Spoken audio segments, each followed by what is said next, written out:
It's Thursday, March 29th, 2012. You've tuned in to the 404 Show, streaming live from New York. I'm Jeff Bacalar. And I'm Justin Yu. And this is the show where we're laced with Cinavia. Yay!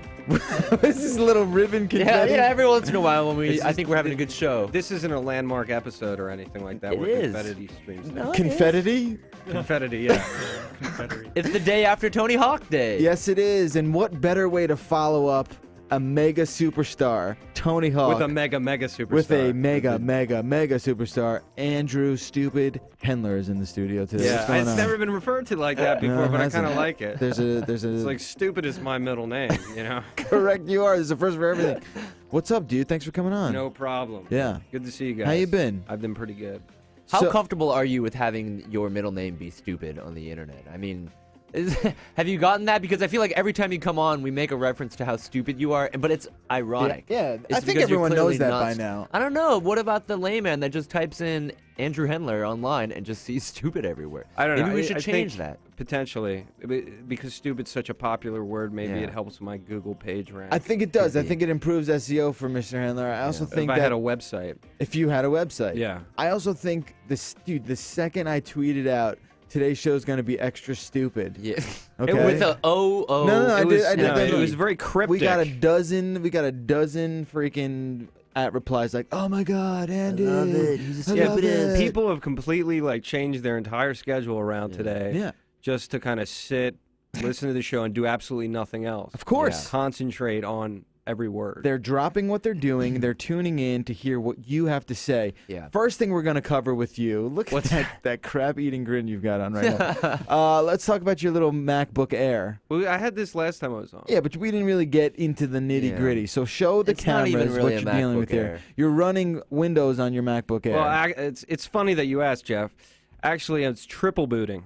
It's triple Do you have booting. anything So sensitive on so here? what Let me is- close your Gmail why window don't here. you hide some things there? There you go. Explain to me. Okay, so you're running Windows on your MacBook Air. So, It's so you tr- spent it's- $2,500 to run a Windows machine. What's with this triple desk? booting. Can I call you out on this desktop, by the way? You have a... What is this? But that's not. Are, no. do you, it's- are you an Asia file?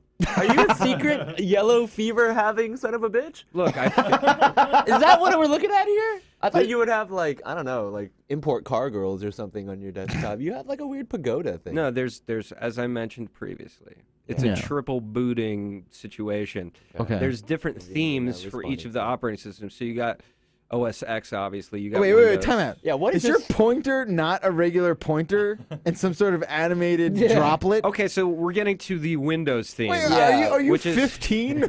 So, okay, for everyone that can't see the video is- right is- now, it's intended- Hendler changed his, what is that? That's Pointer. pointer to a raindrop What is wrong with circa you? 1995. I did that stuff when I was in middle It's school. the only good thing about you Windows look- that you can't do If with you the look Mac. at the entire theme as a whole, Yeah. it's supposed to be sort of a zen, relaxing theme. Give me a freaking break. Explorer backgrounds are made of parchment, Yeah, sort they of see-through. Tweet that you can kind of see the building behind. Yeah. Yeah, you are a sick man. Do you also have Winamp installed on this computer as well? Is it really just Yeah, a whole... yeah. What version of Real Player you got on there? No, this It's this Windows uses ME. It's Windows ME. All right, give it back to Windows me. Media. All right. However, Yeah, it's yeah. interesting We're you not ask making because fun I'll of you. show you. What about it? I mean, One this, other cool this thing. really is funny, sort of seeing how you love personalization in your Windows. Yeah, he's a tinkerer. Well, I do, but I want to show you something pretty interesting. All I right. think from a technology standpoint. That's your opinion. Because this, the show's about technology. Sometimes. Sometimes. Kind of. It's booting. It's. Yeah, yeah. I want you to just see the So boot screen. Oh, which is okay. very Yeah, cool. because I show off my boot screen to everyone I meet too. So all you right. got- Oh, okay, so you got OS, Ah, you got you have Lion, 3 different you've operating got systems. As I Vis- mentioned. you've got Windows 7, and you've got a Linux option as well, and it's booting into Windows right now without your permission, I think. It is. The, Triple the boot. robots are taking over.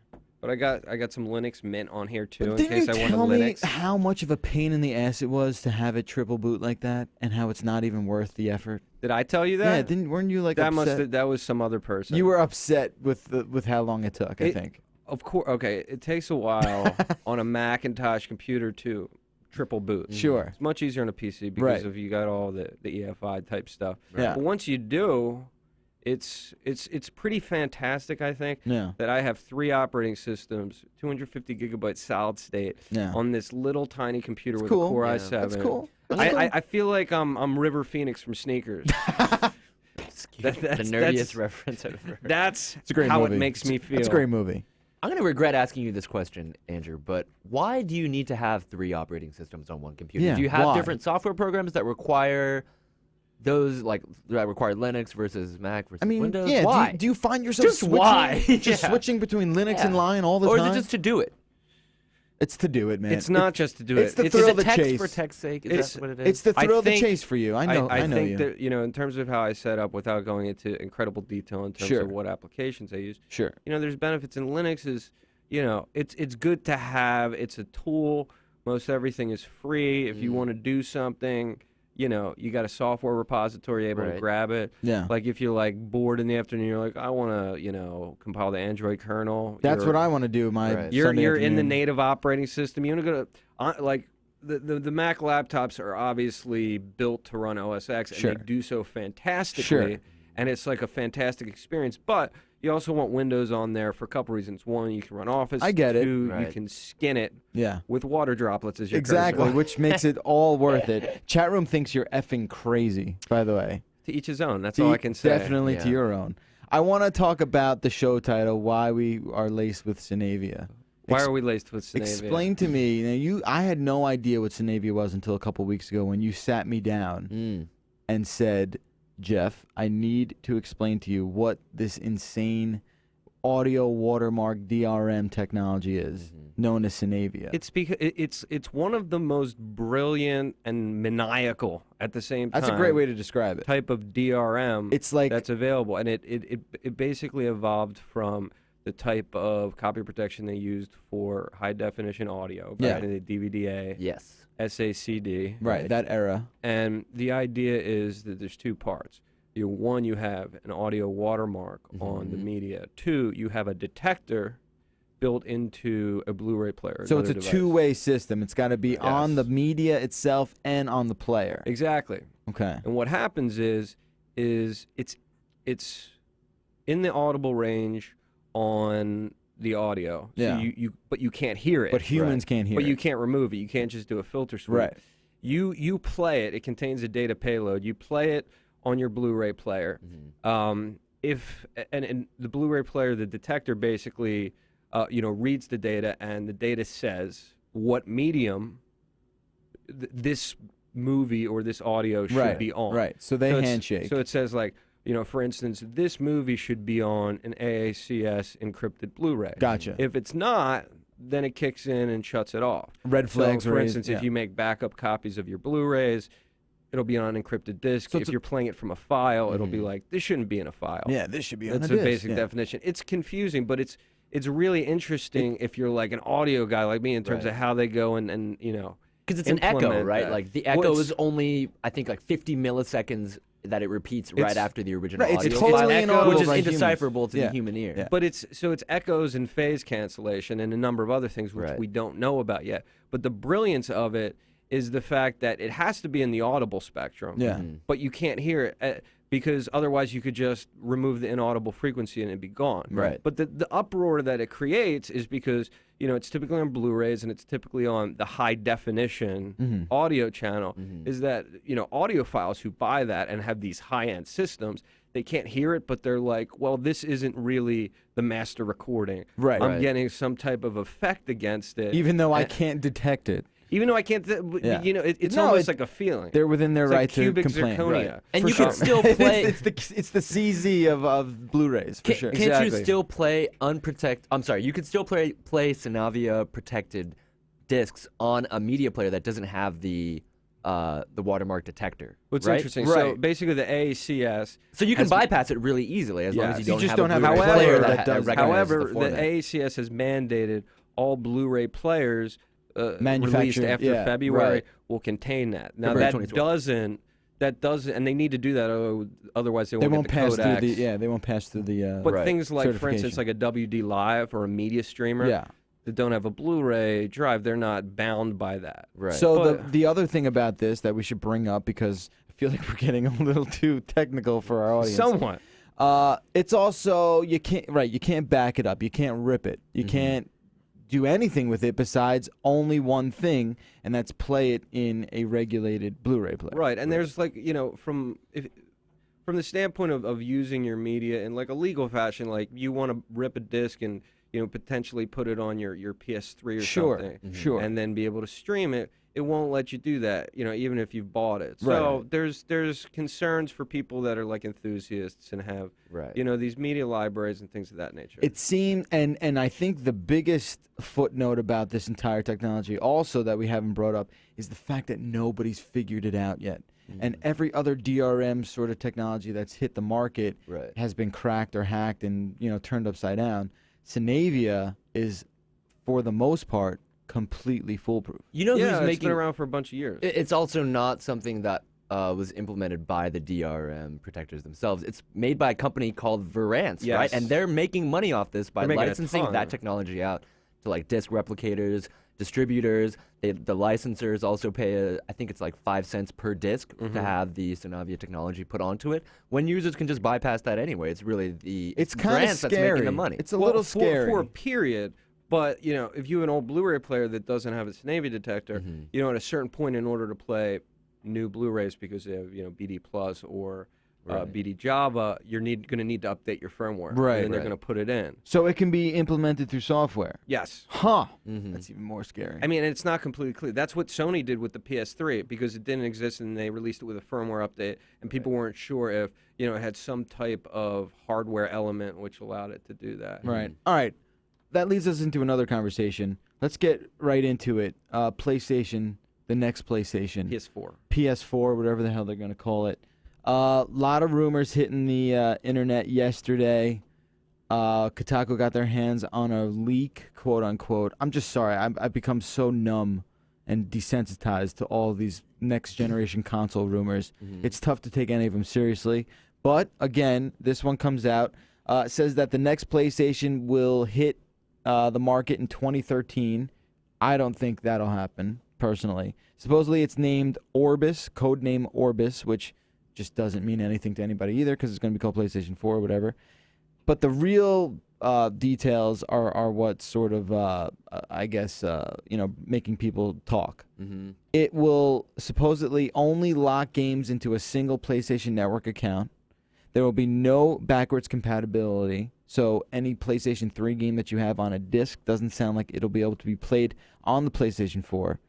And the most shocking of all, it will have some sort of technology built into it that will prevent you from playing a used video game. Okay. So the ramifications of that final detail are endless.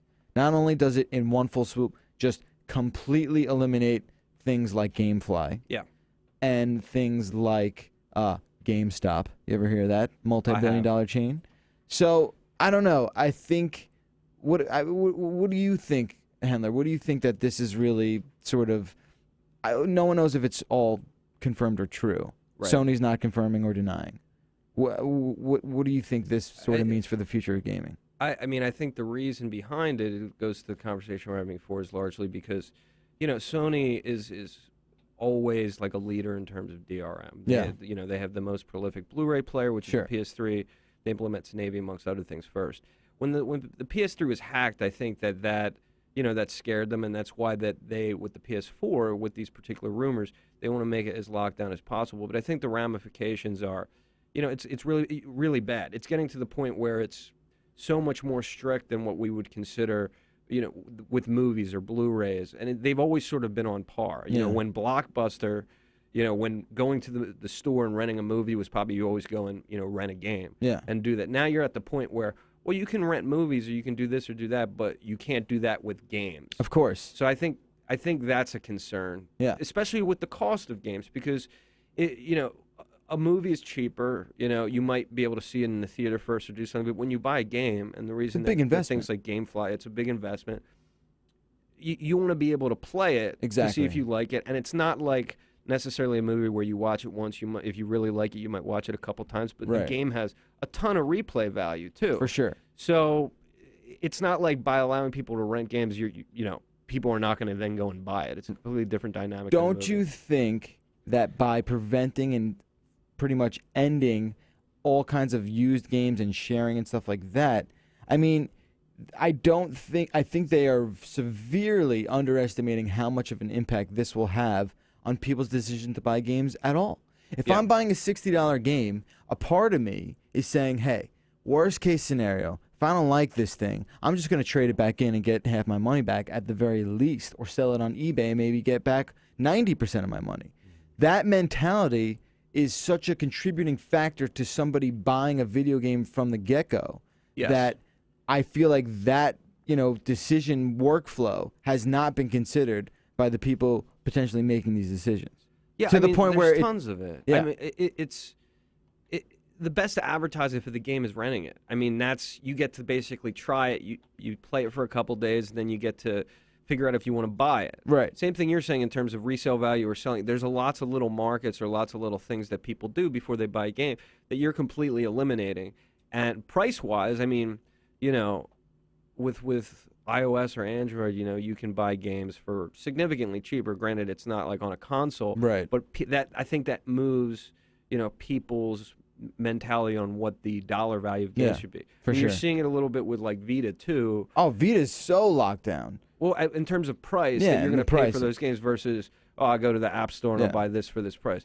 So it's interesting. I bring that up with the lockdown thing because the Vita is super locked down. Yes. Transferring a movie file from your computer to it is brain surgery. I mean, it's easy enough, but it's just tedious, and the workflow takes a lot of time. But also think about it, like growing up, right? When you were playing Nintendo or Sega, whatever it was, and you're like, okay, dude, I'll come over and I'll bring over my copy of Sonic and we'll go play. Like, that is a huge part of your growing up and your childhood with gaming. Like, this sort of sees that coming to an end. Yeah. You know, like, that's a big deal. Like, I'm sure you did stuff like that growing up. Like, hey, man, bring over your copy of Jet Moto. We'll race. It'll be sick, bro. You know, you'll still be able to do that with this non-use policy. No, you can won't. still bring your game over to somebody else. It'll only work in the player that you initially it doesn't, because that's with? technically a used game. Yeah, so basically matches, I guess, with one particular console, and then it'll you're like done. solidify. I don't know. You could bring your console over. Yeah, you could bring your console over, or maybe they'll have some sort of thing where you can sign in on someone else's console and then pop them out. Yeah, maybe that'll like work. with your PS I mean, ID. do you really think they'll just eliminate that pure sort of experience of sharing a game with somebody? I mean, I think the bigger question, and we were talking about this a little bit before, is why? Why are they doing this? Is it do they feel like it's going to generate more revenue in terms of games, or is it strictly a means to further lock it down because they don't want it to be hacked? And I think it's the latter, because as we've discussed, you don't generate more revenue this way. And that's the perplexing thing about it. It's like, why are they doing it? It can't be they clearly cannot rationally think that this will equal more money. They can't think that way. I can't see that happening. Well, yeah, and I think in terms because of, even with used games and stuff, right? The way it's set up now, if I buy a used game from GameStop and I go home and I want to play online, and it's a used game that's like an EA game that requires a pass to play online, I got to pay another $10. That's money being generated right there. DLC, stuff like that. I think that piracy is definitely a problem, but I think it's much more so in terms of music and movies than games. It's out there, but the level of sophistication you need in order to be able to do that is much greater.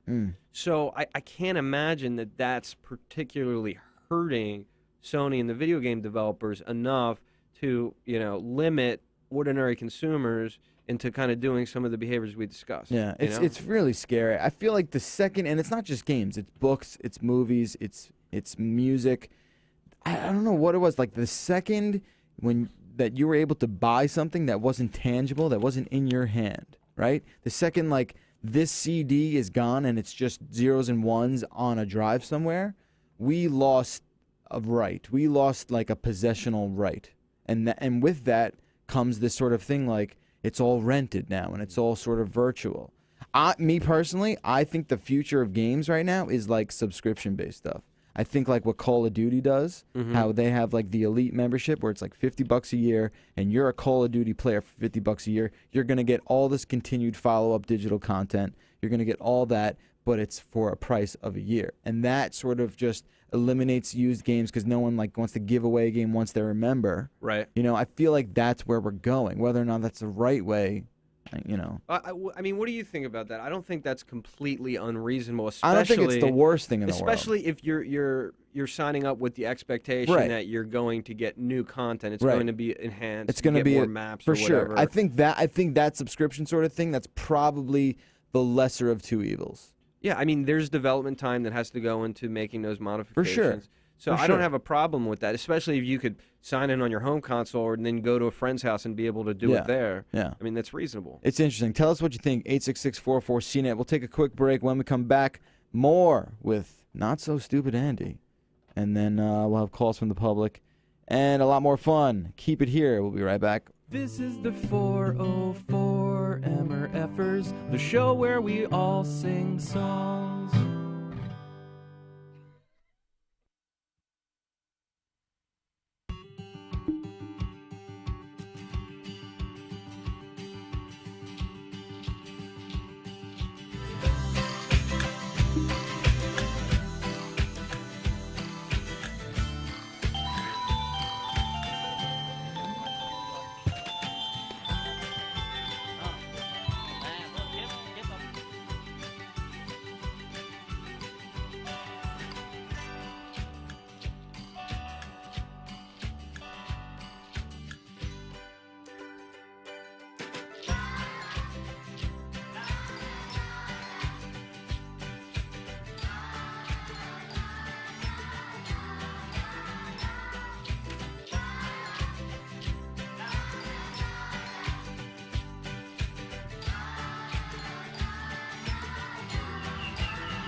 Welcome back to the 404. Man, I want an elephant. I just want to hang out with an elephant.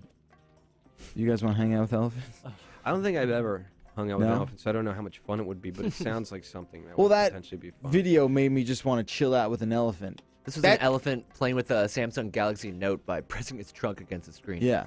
Well, it's interesting, it's like the Galaxy Note's so big that even an elephant can, it's like, sweet. All the elephants are like, sweet, finally. I want to see an elephant play draw something with, another player. What would you do if you hung out with an elephant? What would you do? I don't know. Crap myself.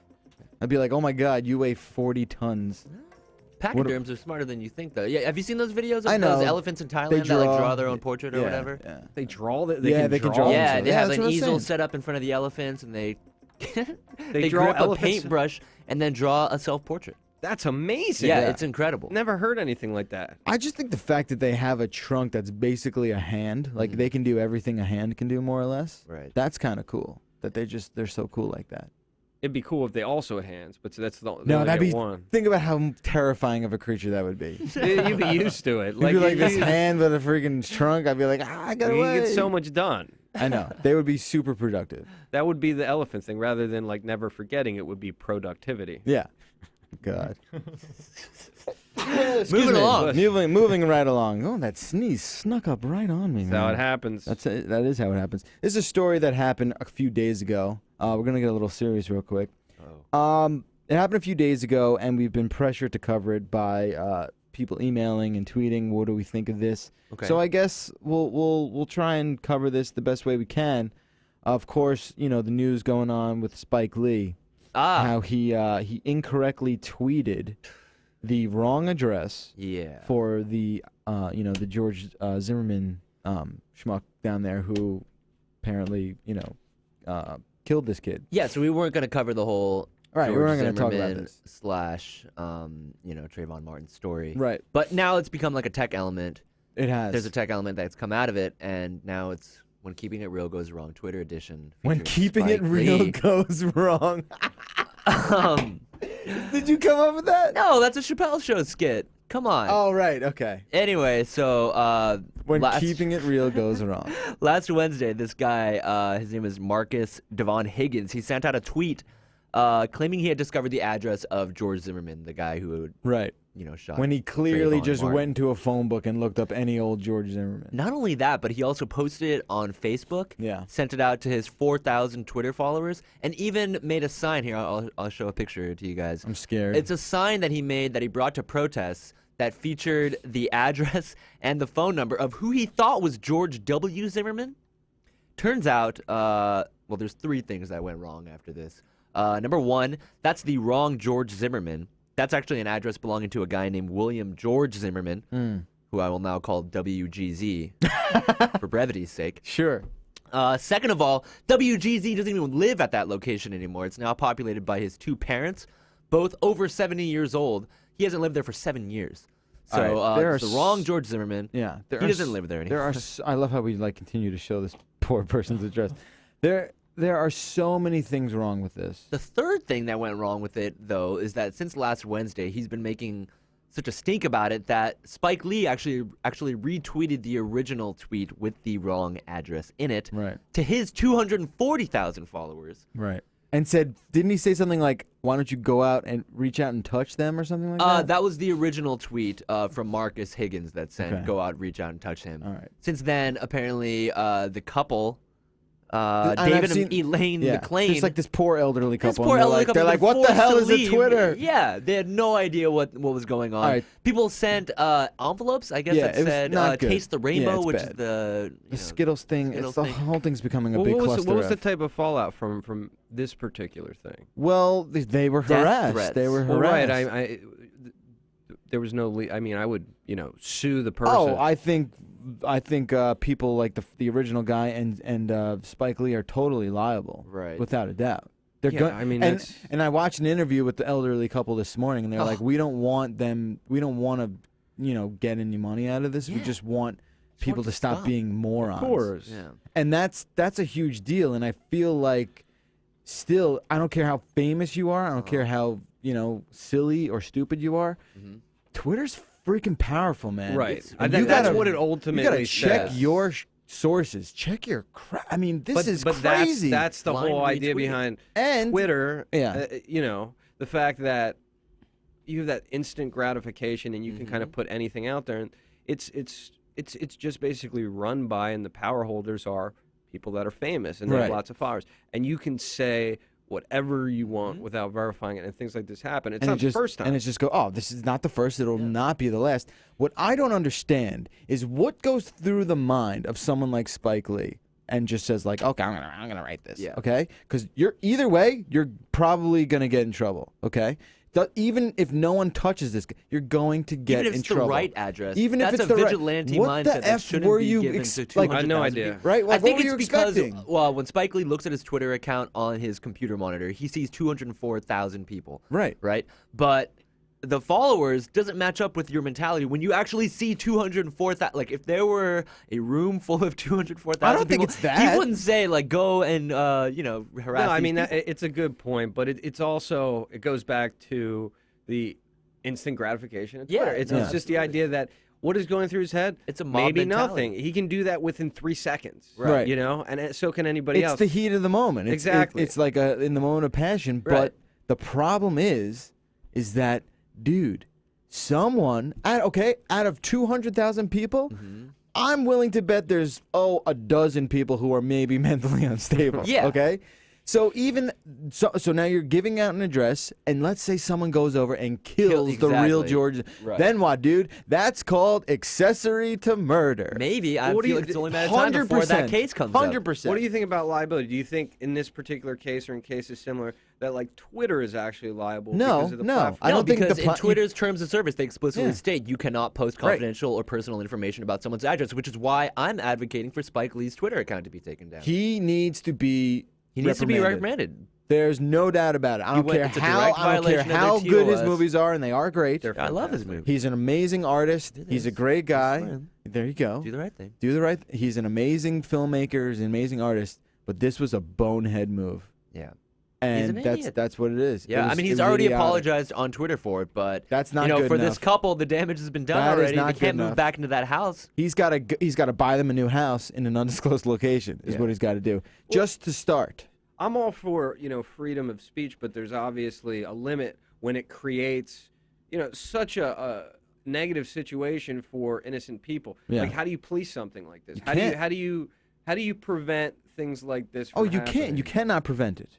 The second we all got online, that was it. It's over. Okay? So all you can do is educate, and people it's the same old thing of like don't take candy from strangers. You know what I mean? It's like that mentality. It's like protect yourself. Yeah. And it extends to the online world that we all live in now. It is really scary that these celebrities wield so much power, right? With great followers comes great responsibility. It's true. Yeah, I mean, like, we're putting essentially this power in the hands of people that are just like us. They can make mistakes. Yeah.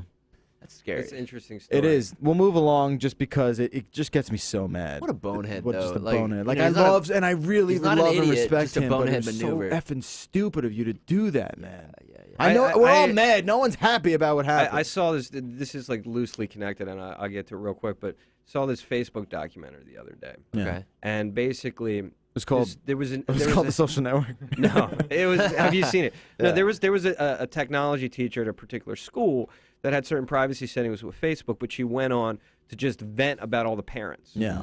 And then she got fired. And Yeah. they found out, and then she blamed Facebook. Right. And I'm like, well, why? She thought her privacy was fine, but I'm like, you're a tech teacher. Can't you, think, hey, if I rail on the parents of the kids I'm teaching in an online forum, couldn't that possibly get back to someone? Maybe I could just do it with my family and friends in private. Ugh. So it's just like, even people that are apparently like very well educated, like, obviously it's not a great story. You hate to see stuff like that ever happen, but it's just like people who are supposedly very, it's tech is her profession. Sure. She goes, online and just Does a badmouth people. It just doesn't register with some people, I think.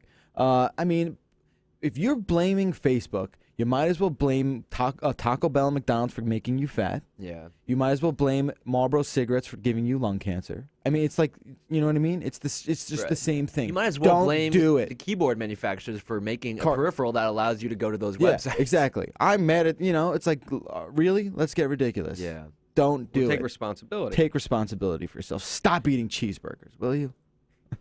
All right. I want to get into this story. Let's talk about Kanye West, because it's sort of like on a lighter note. Okay. But it teaches the same lesson that tech journalists need to verify their information before blowing things up on the internet. So yesterday, everyone was kind of freaking out about this website, Whodat.biz. Right. This is a website claiming to be like one of the first site offsprings of Kanye West's tech startup that he announced earlier this year in January called Donda. But the idea is that if you went to Whodat.biz, they claim to be the Facebook for websites, essentially giving you the same tools as Who.is. Right? Okay. That's like a IP look up thing. Who's Ownership. registered and who owns a website. Right. Basically all these different tech journalists, pundits reported on it. It was in the Washington Post. It was in Business Insider on Twitter. Kanye West has not made a comment about it, but Gizmodo and BuzzFeed both did their diligent research. They found out that it's fake. And, we've been duped by stories like this before, viral marketing stunts, commercials, etc. Of course. This is something that could potentially hurt Kanye West's brand.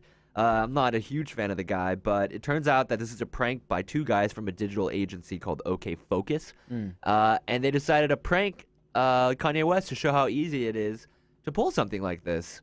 And I don't know, I think that this would spark a conversation between us about how transparent the internet is and how easy it is to come up with this kind of thing and fool people. Well, it's not even that. It's just easy like to just make news for yourself. It's the game of telephone, you know. Right. In our world of like first to market and first to break scoops and stories like that. Right. People don't. Everyone's like, oh, check your facts, check your shit. No one does. Right. I think that's the real villain here, is the desire to be first. The first. in everything. For sure. And this exploited that desire, for sure. Well, it's to be first, but it's also the idea that in order to be first, especially in like the digital age, you have to be so fast. Yeah. Oh, for sure. You have to be seconds. You have And to be that so fast that it is impossible for you to have checked your sources because you're so fast. Right. I mean, the desire to be first isn't something new. It's course. just something you could do. You know, when people received their news primarily from television news and newspapers and not the internet, there was some due diligence, just that could be done because, you can't update that in seconds. Right. There's a show that goes on a particular time. Right. You publish your paper every morning. Right. Which is why the future of human existence, there will be no news channels. It'll just be like a collective hybrid, hive-minded existence, right? Where there is no reporting, there is just life. Right. And that's it. And just a digital virtual representation of that. Well, how do you find out what's accurate? Is it just the question of the most, it's just the wisdom of it's the the group? wisdom of the crowd. That's how it is now. Yeah. That's how it is now. That's terrifying. It's small. It's in its sort of infantile stage, but that's how it is now. That's how I get all my news on Twitter. It's just the collective masses all sort of agreeing on certain if Spike things. Lee tweeted it, then it must be true. It's that sort of thing. It's kind of ridiculous because all Gizmodo had to do, it's not like they had to, spend hours on the phone verifying their sources. They literally just plugged Whodat.is into a Google Analytics ID and found that the Tumblr was created yesterday. So there's no way that Kanye would have okayed this And that's that. in one day. And that's all they had to do, which led to a phone call with the advertising firm that made the original prank. Yeah. That's it. That's what it. any other news organization would have done. It took maybe 10 more minutes. I don't know, man. The future of news. Hey, I love it. Just don't trust anything you read on these websites that can Don't post read- blogs don't- in 5 seconds. There you go. A new survey out makes me feel a hell of a lot better about what happened to me this last weekend. Well, According to the Jane Doe, new survey out says 33 is now the best age you can possibly be. right. I don't believe that. This is according to a survey of 33-year-olds. I think I'm closest in the room to that. What are you? I'm going to be 32 Eh, in 3 weeks. So I love that in 3 reaction. weeks? So the countdown to 33 starts. And Yeah. based on the survey, I'm just filled with excitement. I don't know if you can tell. Because you have literally an entire year leading up to the best age you could possibly be. I know, it's awesome. I don't know what I'm going to do. Like, do they suggest any things that are really awesome at 33? Yeah, Or you're not why going to is like that? it. This is going to be bad for you. This is a survey from Friends United. They say that 70% of people over the age of 40 said they're happiest at their age. And then 6% said they were happiest in their college years. 16% said they were happiest during their childhood years. But 1 in 3 that said they were happy over the age of 30 attributed that to children. So you have a lot of work to do in the next year, my friend. You got to get busy, bro. Let's get busy now. Yeah, so they're saying that by the age of 30, most of their innocence is lost. They know more about the world. They've met somebody, which attributed to their happiness. Santa Claus isn't real? They've been teaching their kids stuff Yeah. after the age of 30, which also attributed more to their happiness. Sure. So I don't know. None of us have kids in this room. Maybe So that's why we're if so I don't pissed all the if I time. don't have kids in a year, You're I'm gonna going to be be bummed. miserable. You're going to just be depressed. There's Super no bummed. other reasons around 33, the peak of It your just works physical out to- strength and There is. attractiveness. It's Yeah. not. It can't be the peak of your physical strength. They're not your physical strength, your sexual prowess. For And men. according to men and women in this study, I thought for men it's later than women. for men, I think. No, I thought for women it's later than men. Yeah, exactly. Oh, correct. Right. I'm Women reach sorry. In terms that, I of think, in sexual their peak. 40s. Right. I thought it was literally the age 19 for men and 48 for Right. women or something like that. Well, I think there's a difference between sexual peak yeah. and Physical prowess. exactly Right. you know? For sure. Right. Absolutely. So this is what the survey is saying, is that people were talking about how they've hit their sexual stride because they know more, they have more experience. Right. They, without getting into more details, they can attract younger guys or Sure. younger girls if Yeah. they want to, Absolutely. So you might Hey, still man. have some hope left for you. I'm feeling good at 30 now. I'll tell you that. No, I know. Feeling It's nice. not. I can't imagine having kids by 33. I don't see any way possible for that to happen unless it's an accident. That's all I see. Mistakes happen every Aw. day, man. Hey, man, mistakes are made. People's lives change. It We're happens. going out drinking tonight. Who knows what'll happen? Who knows? The possibilities are endless. Let's get to a few calls from the public before we have to go. Time to show the love. 866-404-CNET. 404. Just need like Is a that little... new?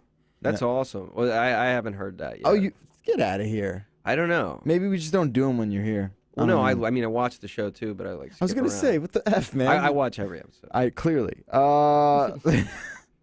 This one is a girl calling up. She's a little upset with us that we didn't know a certain soccer player. Hey, 404. This is Portland from Cinavia, and I'm calling because I was out of town on business, and I'm a little bit behind on episodes. But while listening to episode 10, 11, I almost had a heart attack when I realized neither one of you guys knows who Lionel Messi is. And seriously, you guys, come on. He's like one of the best soccer, or should I say football players of all time. And he just became the top goal scorer for Barcelona Football Club. So please tell me that ever since that episode aired, you guys went to YouTube and searched for his videos. He's nasty. Lionel Messi. Did you know who that was? I only know the name Messi because I play FIFA. Right. So, like, you play as all the good teams and you get, you know him. It's the best way to get acclimated with any sport, I think, is video games. It's like how I know Rooney and Ronaldo and all those dudes. Just because soccer video games are amazing. I'm reading this right now. Turns out he was also on the cover of Pro Evolution Soccer 09 and 11. Yeah, that's. I feel that's the lesser of the two in terms of popularity for the video game world. But still, yeah, I don't. I'm sorry. Look, I like soccer. Yeah. It's an American phenomenon that it's not popular here. I used to be like fantastic at soccer. I don't know if you could tell. I was actually going to say you come off as a very skilled soccer player. I that's not one of the things that people first learn about me. Yeah, but it's not the last thing either. If you know what I mean. I guess. I'm not sure I do know what the hell that I don't know what I mean either. He's old. We can't listen to him anymore. What is this? I was a sniper. Hey everybody, I'm on the 404 million. Whose voice Why are is you that? playing this? Doesn't that sound? Can you play that again? Yeah, it does. It sounds like Sound like the teenager on The Simpsons. Hey everybody, I'm on the 404 million. What was the last thing you said? I'm on the 404. Something about a million. A million. Thanks I don't know. million, maybe. I just love people losing their minds when they call that show. Is that like a sound clip now? No, we could kind of use probably that. It's make like whenever that. there's just. Was that a drunk dial? Or Hey everybody, I'm on the 404 million. no one actually talks like That's that. That's great. You need to keep funny. that and use that in ideal circumstances. When I was listening to it like this, I was like, like lulled. it's pretty good. Finally, I actually might make it my boot up sound on my MacBook Air. every time you minimize a window, have There it you play go. that. I bet you customize your sounds too. You big I do. nerd. A lot of Muppet talk lately. I watched the Elmo documentary. We're talking with our friend Ella Morton, who got to interview Cookie Monster and Bert and Elmo. Oh yeah. Let's hear this. Hey Jeff, Justin, and I guess you guy Richard. Hey. I was listening to the pre-show about your voice acting and the whole thing about the Muppets. And actually, Grover's voice is the same thing as the same guy who does Yoda's voice. So if you look up Frank Oz, it's pretty much the same guy. Yeah. Frank Oz. So just think of Grover with a regular English, English speaking way. So, oh, good, wow, you are very nice. Thanks for the cookie. But then he also kind of switches up somehow. I don't know how, but it switches up somewhere. He is good. Good to see. Yes. He's right, man. Yeah, Grover is Yoda. Right. That's crazy. That's interesting. I just learned something. Today you learned something. Yeah. It's fantastic. That's what we're Frank trying to Oz does like a ton of them, I think. Oh yeah. He's He's one got of the original voice. He's got to be Bert too, right? I think so. He's got to be Bert, and I feel like Ernie was Henson. Yes. It has to be, right? They were definitely like hanging out together. Hendler, I feel like you would do a really good Yoda impression. I mean, I don't want to put you on the feel spot like you here. I feel like you'd be wrong. Really? I'm Okay. really not. Not that I wouldn't do it if impersonator. I could, but I can't do any accent whatsoever. Okay. It's terrible. Not even the It grunt, is. like the like. No, I mean, everyone that can was do that. good. Let me hear that. No. Ah, It wouldn't be good. It wouldn't even be funny. It would be not funny. Next time- People would turn off. They'd be like, tune out. ugh, never again. Never again. Well, we'll I don't wanna have do you that. back again. We promise. Thanks I for being appreciate here it. It's today. always a pleasure. Always a lot of fun. Likewise, the feeling is mutual, sir. Give us a call, guys. 866-404-CNET, or you can email us the404@cnet.com. Tomorrow on the show, I will not butcher her name anymore, Chenda. will be on the program. That's right. Okay, Chenda Knack. I think. From CBSNews.com. We might have screwed up her last name, but it's fine. She will correct everything for us tomorrow. Yes. We'll have a lot of fun with her. Until then, we will see you later. I'm Jeff Bacalar. And I'm Justin Yu. A big thanks to Stupid Andy, Not So Stupid. Anytime, gentlemen. All right, it's 4-4 High Tech Lowbrow. Have a great Thursday, and we will be back tomorrow.